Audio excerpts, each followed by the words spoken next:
Tiempo de análisis en micrófono abierto. Ciudadanos y Podemos han pasado en un lustro de la juventud a la senectud. Venían a regenerar la política y han terminado doblando en vicios a sus predecesores. Los intereses personalistas de Iglesias y Rivera, con una escandalosa sede de poder, mantienen al país encallado. España se encuentra paralizada, sin visos de futuro, sin vislumbrar una hoja de ruta, inmersos en sus cuitas internas. La desbandada abre la veda en ambas fuerzas, corriendo serios riesgos de extinción. Más preocupados por los sillones que por las ideas, Iglesias y Rivera vetan la investidura de Sánchez per se, sin motivaciones de calado e ignorando las consecuencias de una nueva cita con las urnas. Consecuencias desoladoras, no solo para la nación, sino para sus respectivas organizaciones. Solo PSOE y PP saldrían reforzados de la nueva cita con las urnas y aún así regresaríamos a la casilla de salida. Por tacticismo y responsabilidad, Podemos está condenado al entendimiento con los socialistas, proporcionando estabilidad que no claudicación a un gobierno en solitario. La distancia en escaños del Partido Socialista con respecto a los demás grupos parlamentarios le dotan de legitimidad para gobernar con holgura, sin dormirse en los laureles. Sánchez debe tener presente su mayoría minoritaria y por ende ganarse los apoyos de la Cámara, con Podemos y nacionalistas en calidad de socios preferentes, sin olvidarse de las derechas centradas. Convendría que tejiera grandes acuerdos en materia de políticas sociales con la izquierda y en pensiones, defensa, seguridad, exteriores con la derecha. Rivera lleva límites insospechados su férrea oposición al jefe del Ejecutivo, rompiendo con los formalismos institucionales al rechazar asistir a la ronda de contactos en la Moncloa. Debería tomar ejemplo de Pablo Casado, que a sabiendas de su rechazo frontal a respaldarle en una investidura, mantuvo un encuentro cordial preservando el sentido de Estado. Partido Popular y Partido Socialista, con todos sus errores, atesoran un espíritu de responsabilidad y de lealtad a la nación por encima de los intereses partidistas que les convierte en troncales por su demostrada capacidad de gestión a lo largo de 40 años y su dilatada trayectoria como pilares de la democracia. Es comprensible por ello que los populares no pueden en modo alguno facilitar la gobernabilidad de los socialistas, porque dejarían al país sin alternativas, pero sí alcanzar grandes consensos en beneficio del bien común. Pasará a los anales de la historia el error del PSOE para permitir gobernar a Rajoy pagando un precio altísimo. Hoy Podemos anunciaba que, pese a su negativa a Sánchez, estábamos cerca de sacar adelante la investidura. Confiamos en que así sea. El mensaje de las urnas fue rotundo y solo caben dos opciones. PSOE absteniéndose para permitir gobernar a Rajoy, pagando un precio... perdonen porque me he hecho un lío. Sí, decía, disculpen, caben dos opciones.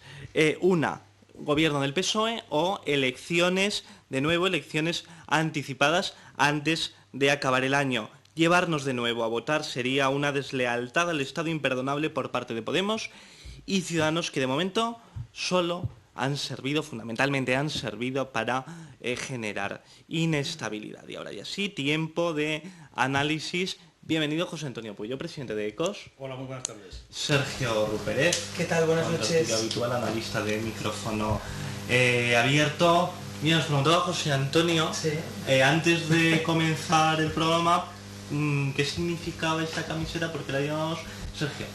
Bueno, rápidamente, porque tenemos poco tiempo, pero hay que recordar que el partido Vox, el partido de extrema derecha Vox, el día de las elecciones generales, las últimas generales, aprovechó para poner un tuit en el que aparecía una imagen relacionada con tema bélico, ¿no?, que parece que les gusta muchísimo, y dirigiéndose, ¿no?, esos supuestos guerreros a todo aquello que no les gusta. Había desde emisoras de radio críticas con su gestión, hasta canales de televisión también críticos con su gestión, y bueno, una de las cosas bueno, que... lo podemos decir sin problema, ¿eh? Bueno, pero no era por no nombrar, pero vamos, emisoras y cadenas de televisión progresistas, y luego también pues aparecía este fantasma que llevó en la camiseta, representando de alguna forma forma lo que ellos llaman el lobby gay o el lobby LGTB, que son todas aquellas personas con una orientación diferente a la que de alguna manera hemos tenido por genérica siempre, y que ellos ven pues como un colectivo odioso, es un término que utilizan ellos, y que de alguna forma va a imponer su ley sobre el resto de personas, algo que no es cierto.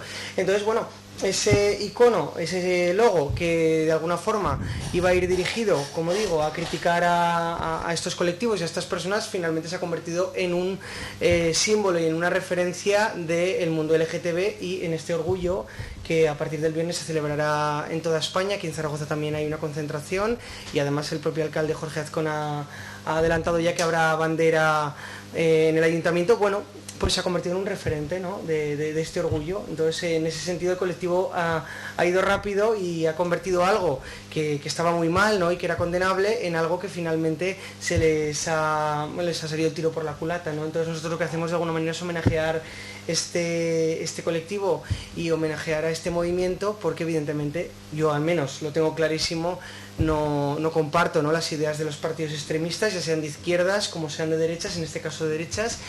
Y evidentemente la intolerancia no puede ser tolerada, valga la redundancia, en nuestro país, que es una democracia, y bueno, ponemos nuestro granito de arena. Es algo muy simbólico, realmente lo importante son las leyes, lo importante es luchar contra la homofobia, pero evidentemente eso también ayuda. Pero nosotros los espectadores de Micrófono Abierto lo saben, que siempre estamos con las causas nobles. Sí, con las causas, con las reivindicaciones, sí. O sea, estuvimos el 8M, estamos hoy, hemos estado también el 1 de mayo, sí. Y bueno, otras que seguramente ahora se me escapan, pero siempre intentamos estar, parece muy importante. Y luego evidentemente además, recordar, perdona sí. Que te interrumpa, que si por algo se ha caracterizado este programa y en general los debates que se hacen aquí, no es el respeto por el otro, hay muchísimas ideologías, solo faltaba, tiene que haber pluralidad, esto no se entienda como se impone nada, o sea, es una pluralidad, derechas, centro, izquierda, pero evidentemente lo que no se puede tolerar, al menos yo así lo veo,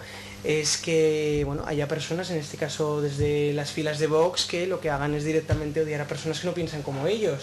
También en partidos, como digo, de extrema izquierda, también ocurre. Entonces eso no se puede tolerar y tenemos que respetar las opiniones de todo el mundo, porque para eso vivimos en una democracia y esto es así. Bien, y además, la verdad, un gesto importante de destacar que el alcalde Jorge Azcón... Hombre, evidentemente yo daba por hecho que lo iba a hacer, entre otras cosas porque creo que el Partido Popular, al igual que otras fuerzas de derechas, evidentemente asumen como suya esta causa y consideran a todos los zaragozanos iguales, tengan la orientación que tengan el género que tengan y vengan de donde vengan. O sea, todos somos ciudadanos iguales ante la ley, y en el caso de Zaragoza pues igual. Entonces se agradece y obviamente lo contrario no lo habría comprendido. José Antonio, ¿algún apunte al respecto? Pues no, lo que dice aquí Sergio es muy lógico, hay que respetar todas las tendencias, evidentemente. Yo creo que tenemos una sociedad muy abierta y muy tolerante en general, ¿eh? Yo no digo que luego haya comentarios por la extrema derecha o la extrema izquierda, pero en general tiene que ser así. Y me parece muy bien que el nuevo alcalde pues ponga la bandera. Bueno, pues es una bandera que si hay que ponerla en ese día, pues hay que ponerla y punto. Vamos a entrar ya en la vorágine política. Investidura. ¿Cuándo habrá investidura? Bueno, pues... No está nada claro. Sí, has nombrado lo de los personalismos. Yo creo que hay personalismos aquí en todos los partidos políticos, empezando por la extrema izquierda, que yo también la califico así. Podemos, pues parece ser que a toda costa quieren entrar en el gobierno de Sánchez. Yo no sé exactamente qué razones tendrán. Algunos maliciosamente dicen que tienen que pagar la hipoteca del chalet de Galapagar, ¿no? Pero bueno, la verdad es que eso es una falta también, o un desmedido afán por llegar al poder por parte del señor Iglesias. Por parte de la derecha, las tres derechas que hay actualmente, a mi juicio, lo que tendrían que hacer es abstenerse. Una de ellas, el PP. El PP, cuando estaba Rajoy entre Pinto y Valdemoro, que si lo investían o no lo investían, solicitó expresamente al PSOE que se abstuviese, y hubo ahí un rifirrafe, que también hubo dimisiones en el PSOE, hasta el propio Sánchez se tuvo que ir, que luego regresó. A ver, ¿por qué no se abstiene el PP? ¿Por qué no es coherente con lo que decía? Al propio Pablo Casado le han pillado unas declaraciones de hace unos años, precisamente diciendo lo que está pasando ahora, es decir, si el PP estuviese en la oposición, pues se abstendría, ¿no? En el caso de Ciudadanos sí que es cierto de que su líder, Albert Rivera, dijo que en absoluto apoyaría al PSOE. pero que no lo apoye no quiere decir que no se pueda abstener, creo yo. Yo creo que en aras y por el bien de España las tres derechas deberían abstenerse. Pero también digo una cosa, si el propio Vox fuese el único partido que se abstuviese y PP y Ciudadanos votasen que no, yo creo que Vox saldría, si los pone bien, claro está, como el verdadero salvador de la patria, el verdadero salvador y el verdadero patriota. Están arrinconando a Sánchez para que se junte con Esquerra, Bildu, Podemos, con los populistas y los separatistas. Entonces, a ver qué queremos en este país, creo yo. Si queremos unas segundas elecciones, es posible lo que decía Samuel, de que suban algunos partidos, sobre todo el bipartidismo clásico. Pasó también con Rajoy, que subió, pero levemente, tampoco le daba para gobernar. Pero en todo caso nos van a marear y nos van a hacer aquí gastar más dinero. Por cierto, yo antes, cuando había elecciones por segunda vez en la etapa de Rajoy, también dije una cosa: los diputados deberían cobrar desde el momento en que se constituyese el gobierno. No estar cobrando ahora, porque ahora no hay gobierno. Yo no sé exactamente qué es lo que hacen los diputados. Sergio. Yo estoy bastante de acuerdo con José Antonio. Creo que primero había que diferenciar, antes de entrar a siglas y a partidos, entre institucionalismo y no institucionalismo. Yo creo que nuestros políticos no están sabiendo estar a la altura. Es verdad que hay matices como en todo, pero estamos viendo que hay como una mayoría, ¿no?, de líderes políticos que no están sabiendo leer realmente el mensaje que le enviaron en las urnas los españoles, en este caso los ciudadanos españoles, y creo a la vez que no están tampoco sabiendo ser responsables ante el reto que tenemos por delante. No solo es que tengamos ante nosotros un gobierno, como se ha tenido otras veces, sino que tenemos ante nosotros distintas amenazas. Tenemos la amenaza de la extrema derecha antieuropeísta, que en este caso está representada por Vox. Tenemos una amenaza que es igual de tremenda, que es el independentismo y los nacionalismos, que evidentemente lo que quieren es, de alguna forma, ya no desmembrar el Estado, que podamos concebirlo de una manera o de otra, sino desmembrar la propia democracia. Lo hemos visto con el independentismo catalán. Entonces, creo que todos los partidos que se dicen a sí mismos constitucionalistas deberían contribuir a que hubiera una salida que, si no fuera la mejor, fuera la menos mala. En este caso creo que está representada claramente en Pedro Sánchez. Pedro Sánchez, yo no quiero convertirle en una especie de adalid, ¿no?, de la socialdemocracia, o en un líder con una gran altura de miras y posiblemente uno de los mejores que ha tenido España, porque creo que no es así. Es un buen líder, pero no es el mejor. Para mí lo fue Felipe González y seguramente también Adolfo Suárez. Pero creo que, bueno, en este momento se está poniendo el mundo por montera, y su partido y el propio gobierno, y creo que deberían el resto de partidos ayudarle. Pedro Sánchez, yo creo que está siendo muy astuto. Hizo muy buena campaña electoral, con esto de echarse tripa arriba y tener un mensaje institucional que a veces no es ni mensaje porque ni siquiera habla. Yo creo que lo está haciendo muy bien. Callándose cuando debe callar. Efectivamente, lo está haciendo muy bien para sus intereses. Está haciendo que los demás se fotografíen, se mojen, se postulen, etcétera. Y esto está haciendo que este señor, pues bueno, si no sale electo, lo va a lamentar todo el mundo. Lo está haciendo muy bien, a mi juicio, ¿eh? Pero es que no solo por parte, como digo, de los constitucionalistas, que son los que deben hacer que gobierne, sino que pensemos de verdad en que se puede merecer España otra vez unas elecciones. Creo que los españoles no lo iban a tolerar, y que es más, la participación, que es algo muy importante en una democracia, iba a bajar considerablemente. Mucha gente, vas por la calle y te dice, estamos hartos ya de que no se pongan de acuerdo y de que pacten de forma secreta y de que no publiciten realmente lo que quieren hacer y que no nos lo digan claramente. Esa responsabilidad la tienen que demostrar. Incluso podrían hacer un homenaje a algunos líderes que había antes, ¿no?, en la transición y en los inicios de nuestra democracia, que sí que verdaderamente demostraban pues que estaban a la altura de las circunstancias. Entonces, entrando ya a siglas, ¿no?, y entrando ya a partidos, creo que, como decía José Antonio, el PSOE se lo está planteando bastante bien. Creo que Pedro Sánchez está siendo bastante astuto y bastante inteligente, y creo que ahora el problema está siendo Podemos, porque yo puedo entender que Pablo Iglesias quiera poder, todos los partidos quieren poder, todos los líderes quieren poder. Ahora que estoy aquí, evidentemente yo me cojo mi ministerio, es lógico. Pero también tiene que entender que si vamos a unas nuevas elecciones no le va a ir nada bien a él. No le va a ir nada bien, porque si alguien tiene que perder es Podemos ante esto, porque lo contrario sería posiblemente que gobernara a la derecha, incluso que se reforzara la derecha. Por tanto, lo que él tiene que hacer es, evidentemente, exigir. No va a ser, ala, Pedro, lo que quieras, exigir, pero exigir lo que puede exigir, porque hasta hace 4 días el PSOE estaba mucho menos reforzado y gobernaba tranquilamente, en minoría, pero tranquilamente.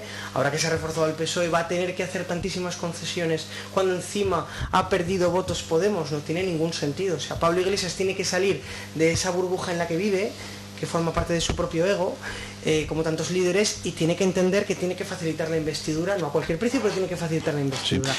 Si no se da ese caso, evidentemente también tendría que ver la derecha si es coherente, ¿no? Porque le estaban pidiendo a Sánchez que no pacte con los independentistas y que no de alguna manera regale España a los que odian España, a los que van contra España, pues bueno, que sean responsables ellos, ¿no? Él nunca pactará con independentistas si ellos facilitan la investidura. Pero parece que lo que quieren es decirle y recriminarle que el pacto con los independentistas, cuando no creo que sea el objetivo precisamente de Pedro Sánchez. Hay un precedente que es el de Navarra, que yo no sé si es una actuación sobrevenida por no tener ya atados, digamos, las abstenciones precisas por parte de la derecha. Pero en todo caso, el asunto de que se meta Podemos en un gobierno del PSOE, lo saben muy bien los socialistas, puede ser un peligro tremendo.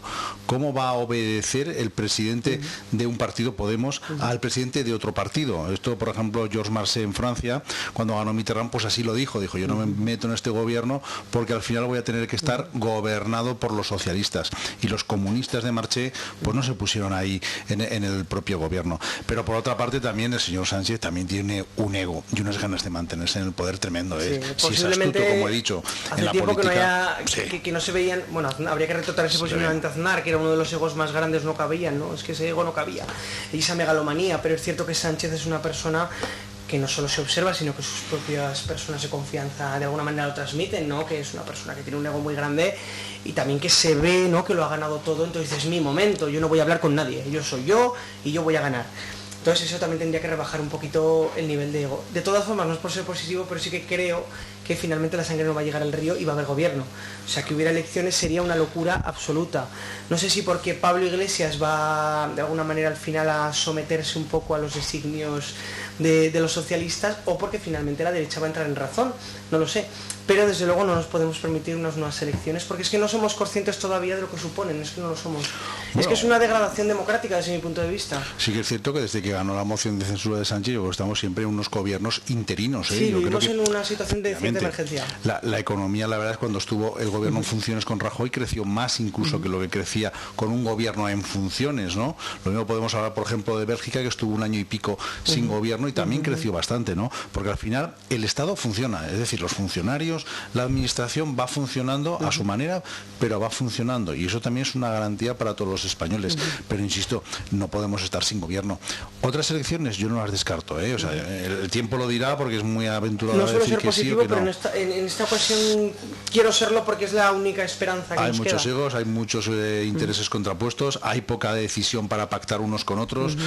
Si Ciudadanos se junta con Vox, la foto dicen que no puede ser, que sale fea. Si los socialistas se juntan con Podemos, tampoco. Hombre, yo creo que al final sí, que antes de hay que cambiar juntarse de los tema, otros si me partidos. permite el presentador, los pronósticos es verdad que los carga el diablo, es como los sondeos, ¿no? Hay que cogerlos con pinzas, pero es cierto que sí que me atrevo a decir que si hubiera nuevas elecciones el bipartidismo se reforzaría considerablemente. Sí. Creo que los que más pueden perder son las nuevas fuerzas, porque si no han demostrado, ¿no?, que pueden lograr acuerdos, lograr consensos y sobre todo superar los vicios que tenían los partidos tradicionales, es que no valen, o que desde luego valen poco. Entonces yo creo que beneficiará a Pablo Casado y a Pedro Sánchez a partes iguales. Igual no se cumple lo que yo digo, pero yo creo que esa evolución se va a dar. Tengo la intuición de que beneficiaría especialmente a Pablo Casado muchísimo. Un resultado pésimo. Porque además está siendo muy inteligente callándose cuando debe callarse, estando en silencio cuando el propio Rivera no acaba de saber gestionar su situación. Lograría 20 escaños. El propio Vox ayuda mucho al PP, ¿eh? Sí, pero tampoco daría, ¿eh? Ese es un problema. Es que al final pasaría como en la segunda elecciones en la que Rajoy sacó un poquitín más, pero tampoco daba. Vamos con otras cuestiones. Tras la dimisión de la primera ministra del Reino Unido, Theresa May, ante su incapacidad a la hora de cerrar un acuerdo de salida de la Unión Europea evitando el Brexit, de forma abrupta los conservadores británicos emprendían la carrera a las primarias el pasado 10 de junio con una decena de candidatos a sucederle al frente de los conservadores. Los 313 diputados han secundado 5 votaciones en 10 días hasta finalmente determinar los 2 nombres que se disputarán el cargo, el antiguo ministro y el actual de Exteriores. La votación final se produjo el día 22 y conoceremos los resultados a mediados del mes de julio. El exalcalde de Londres sería quien más opciones tendría de tomar las riendas de la formación a juicio de los resultados cosechados. 160 votos de Boris Johnson frente a los 77 de su rival. El titular de Medio Ambiente, defensor acérrimo del Brexit, quedaba fuera por tan solo 2 votos. El nuevo inquilino tendrá que granjearse apoyos en la Cámara de los Comunes para desbloquear las negociaciones entre Londres y Bruselas antes del 31 de octubre para evitar la salida de la Unión a las bravas. Luego inclino de la presidenta. Bueno, yo antes de meterme en lo que es la dinámica de los Tories, que es muy interesante, sí que me gustaría hablar de nuevo sobre el Brexit, porque yo este vodevil ya no sé cómo calificarlo de verdad, es un esperpento auténtico, y fíjate que en España estamos acostumbrados hasta el punto de haber diseñado el esperpento como término, ¿no? Pero es que yo ya no sé cómo calificar lo que está pasando en el Reino Unido, no sé realmente a qué aspiran y qué pretenden, ¿no? Desde mi punto de vista, evidentemente hay un Reino Unido profundo, que obviamente todavía tiene un poco esa esencia imperialista, ¿no?, que tanto ha gustado al Reino Unido, siempre especialmente a Inglaterra, ¿no?, de que somos los que mandamos en el mundo. Por eso se han identificado siempre también quizá con Estados Unidos, y muchas veces se les ha calificado como embajada europea, ¿no?, de los americanos. Ese caldo de cultivo siempre ha estado allí, igual que en Estados Unidos también hay americanos trampistas de siempre. Pero claro, en un contexto de Unión Europea, aunque ahora vayan a salir, y en un contexto de mercado liberalizado y de no proteccionismo, yo no acabo de comprender qué sentido tiene cerrarse en sí mismo, encima cuando eres una isla, cuando ya no eres ni un continente, eres una isla, ¿no? O sea, creo que va a generar unos problemas tremendos si finalmente se da un Brexit duro en la cuestión económica, pero también en la política y en la social, porque evidentemente hay ciertos derechos que igual no se ven garantizados de la misma manera. Entonces creo que es un auténtico error en el que se metió David Cameron, también porque quería demostrar una especie, ¿no?, de preponderancia y de ego político, que le salió evidentemente muy mal. Y Theresa May lo ha gestionado de una forma pésima. Creo que lo único que ha hecho es aguantar el vendaval como ha podido, y se ha ido llorando, bueno, la vimos literalmente, y no ha soportado lo que ocurría. ¿Qué va a pasar ahora con los Tories? Yo de verdad confío en que sea Jeremy Hunt el elegido, no porque a mí me guste ni porque yo me identifique con su ideario, porque él es conservador y yo soy progresista, pero sí que es cierto que estamos hablando ya no de izquierdas y derechas o de centrismos y radicalismo, estamos hablando de personas con dos dedos de frente y personas que no saben realmente a lo que aspiran, ¿no? Y que están, siento calificarlo así, pues locos, ¿no? Boris Johnson es una persona que nos lo demostró no solo como ministro, sino como alcalde de Londres, ¿no? Era una persona que proponía, propuestas absolutamente que no se sostenían, ¿no?, y radicales y extremas, incluso no sé cómo calificarlas, ¿no? Es que eran raras, es que eran extrañas, de verdad. Además de los problemas familiares y personales que tiene en los últimos días. Es un poco, no, en realidad es el de UKIP. Pero él también van ahí, ¿no? O sea, está ahí con el de UKIP. Y bueno, este hombre yo no lo conocía, pero es verdad que da bastante buena imagen. Es un liberal clásico, es una persona respetable, centroderechista, pragmática, y además que, bueno, parece que lo que quiere es una vía pacificada y dialogada con la Unión Europea, que creo que es lo que hace falta, porque además el Brexit duro no solo no va a beneficiarles a ellos, que desde mi punto de vista se quedarían absolutamente, separados de todo, sino que la propia Unión Europea lo que va a hacer también es enfrentarla y de alguna forma someterla todavía más al populismo y a la extrema derecha que estamos viendo, porque es que el Reino Unido es un país muy importante de Europa, además un contribuidor nato, más que nato, ¿no?, a la economía europea, y luego habrá que ver también cómo gestionamos ese agujero que va a dejar en inversiones, etcétera.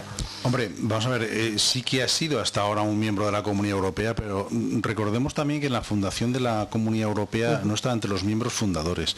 Creo que entró en el año 71, y los británicos siempre han dicho, nos pusimos en Europa precisamente para no estar tan absorbidos por Estados Unidos, ¿no? Un poco para meterse más en Europa y menos en Estados Unidos.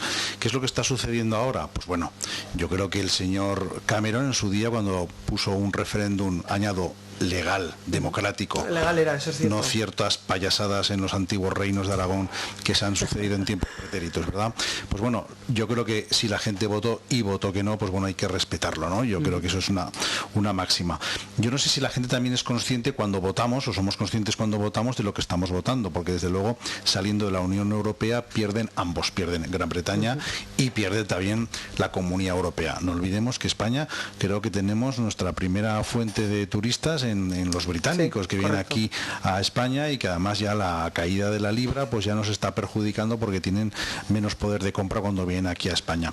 En todo caso, vamos a perder las dos partes. A mí no me parece tampoco de recibo que el señor Boris Johnson diga, hombre, si salgo yo elegido, pues la verdad es que este preacuerdo con Europa que ha pactado la señora Theresa May, pues no, pues lo romperé. Oiga, los pactos se cumplen, es decir, oiga, uno, entre comillas, hereda un país y hereda un pacto. Tiene que ser responsable de las antiguas firmas que han hecho en los contratos los antiguos gobernantes con la Comunidad Europea. La verdad es que Juncker se ha puesto duro y ha dicho, oiga, por aquí no pasamos, esto está pactado, está así y punto. Yo también soy de tu opinión de que el otro contrincante, me parece que era un ministro de Exteriores también. Sí, recuerda un poco a pues, lo que era un político antes, ¿no? Sí, pero es un señor más moderado, más negociante. La labor de los laboristas, nunca mejor dicho, yo creo que no es buena. Están haciendo de una oposición para hacer caer el gobierno. Hombre, se podían postular, no ponerse de perfil y decir, oiga, somos claramente europeístas. Yo creo que la izquierda en general sí que le gusta ser europeísta.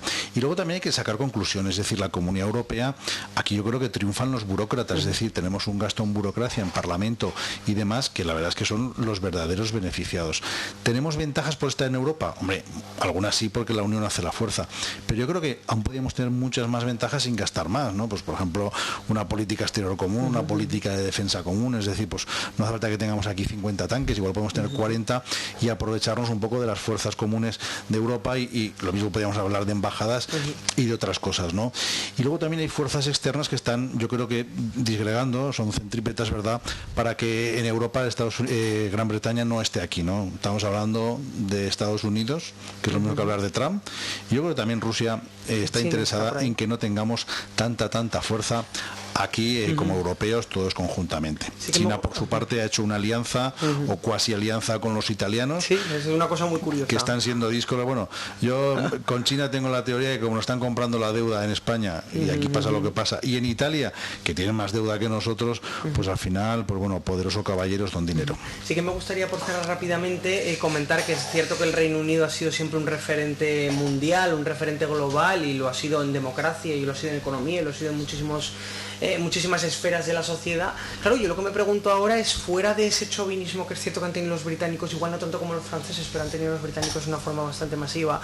Claro, yo me acuerdo de Churchill, por ejemplo, en este momento, porque dentro de que ellos quieran cosas para ellos, porque eso lo han querido siempre, el circo que estamos viendo, una persona como Churchill, no creo que lo concibiera, de verdad, porque eso eran líderes que se tenían que enfrentar a realidades verdaderamente graves, como eran guerras y como eran enfrentamientos mundiales, las guerras, las hambrunas, muchas cosas que hubo en Europa, y hay terribles todas ellas, de verdad, y que tenían una altura de miras enorme. Claro, ¿cómo vería este panorama? Es que diría, pero bueno, ¿qué habéis hecho con el Reino Unido, no?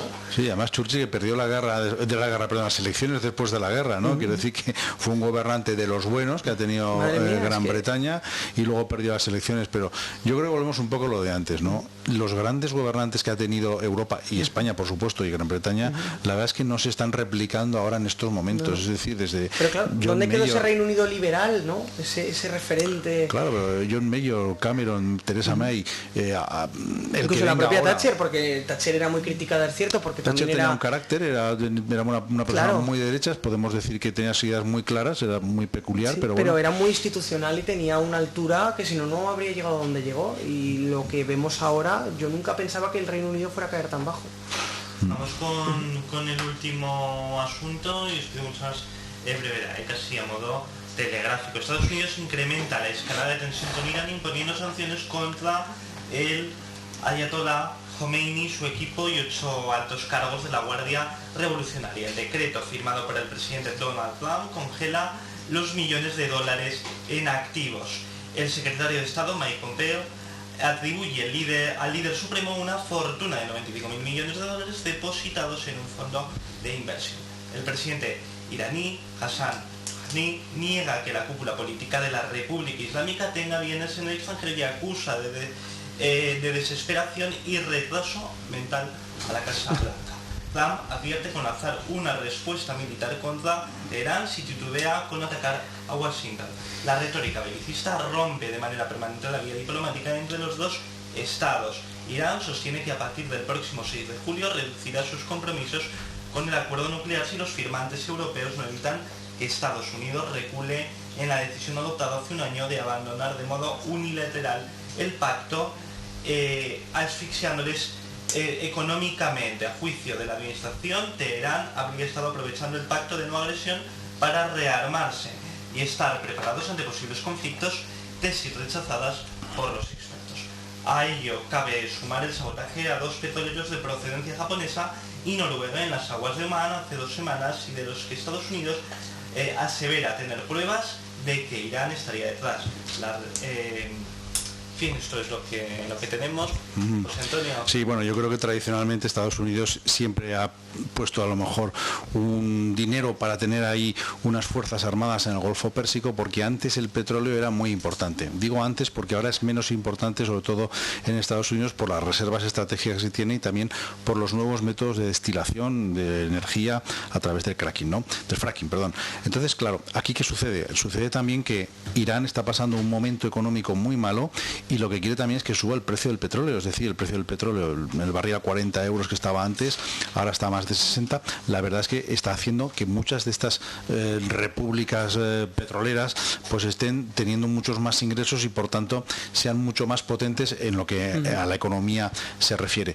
El asunto de que se esté rearmando militarmente el reino de los ayatolás, pues no sé hasta qué punto puede influir, porque siempre se ha dicho que Irán está con asuntos, con armas nucleares. Yo no sé si le molesta tanto al señor Trump o a los americanos en general como podamos pensar, pero yo creo que sí que les afecta mucho lo que es la subida del precio del petróleo. Yo creo que hay un trasfondo económico clarísimo. Yo creo que todo esto forma parte de la geopolítica americana tradicional, lo que pasa es que añadiéndole quizá el contrapunto de Donald Trump como líder y Donald Trump como, vamos a decir, político escandaloso, ¿no? O sea, es cierto que las relaciones entre los distintos territorios que Estados Unidos tiene como referencia, ¿no?, para distintos intereses económicos, políticos y sociales nunca han sido fáciles. Obama sí que consiguió un pacto con Irán para estabilizar de alguna forma las relaciones. En cuanto llegó Trump lo rompió, pero no lo rompió en realidad porque hubiera contrariedad con Irán, sino porque había que romper con todo lo que era Obama, evidentemente. Es un poco la dinámica trumpista, ¿no? Pero es cierto que sí que observo una peligrosidad, y es que dentro de que Estados Unidos tiene que ser firme, incluso cuando sabe que puede no serlo tanto, pero una cosa es eso y otra cosa evidentemente es llegar al insulto y llegar a casi el asalto, ¿no?, personal que evidentemente podría meter a Estados Unidos en un problema bastante más serio. También lo ha hecho con otros países, pero es que además creo que forma parte todo de una personalidad, de una bipolaridad que tiene el presidente y que sus propios asesores reconocieron en el Washington Post y en el New York Times, ¿no? Algunos incluso no se atrevieron a afirmar por lo que pudiera pasarles, ¿no?, que es que estaban casi ante un loco, ¿no? Porque ¿cómo puede ser que por la mañana casi te opongas a Irán de una forma tan violenta y luego al día siguiente digas que Kim Jong-un, líder de Corea del Norte, es un amigo de toda la vida y que estuvisteis abrazándoos? De verdad, es que no suena realmente, ya no a política americana clásica, sino a política general, ¿no? O sea, no sabe guardar las formas, no sabe entender quizá cómo funciona todo esto, ¿no? Es que no acabo de concebirlo. No seré yo quien defienda al señor Trump, pero claro, entre Trump y los ayatolás, evidentemente, me quedo con pero Trump. También hay que mantener un poco las formas, si eres la primera potencia, entiendo yo.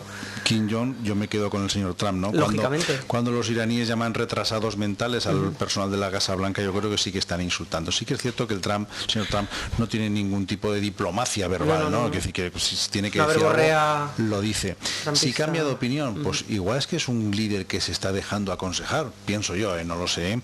Y yo creo que eso es bueno, ¿no? Porque también dijo que iba a derribar o iba a echar unas bombitas porque habían derribado un dron y al final reculó para atrás, ¿no? Pues hombre, también es una persona, creo yo, que o se deja aconsejar o está en el buen camino, creo yo. Sí que también, por cerrar, hay que reconocer que él es el símbolo de la antiglobalización y por eso mismo él actúa de una forma totalmente distanciada de lo que ha hecho Estados Unidos hasta ahora. Es verdad que todos los presidentes han tenido sus cosas, el propio Obama, aunque es verdad que eso se le endiosó por todo lo que supuso, también evidentemente no dejaba de actuar como un presidente americano más en muchas cosas, pero es cierto que Donald Trump está empezando a hacer amistades con los enemigos públicos de Estados Unidos. Esto es Corea del Norte, esto es Rusia, y eso yo no sé hasta qué punto de verdad puede ser sostenible en el tiempo.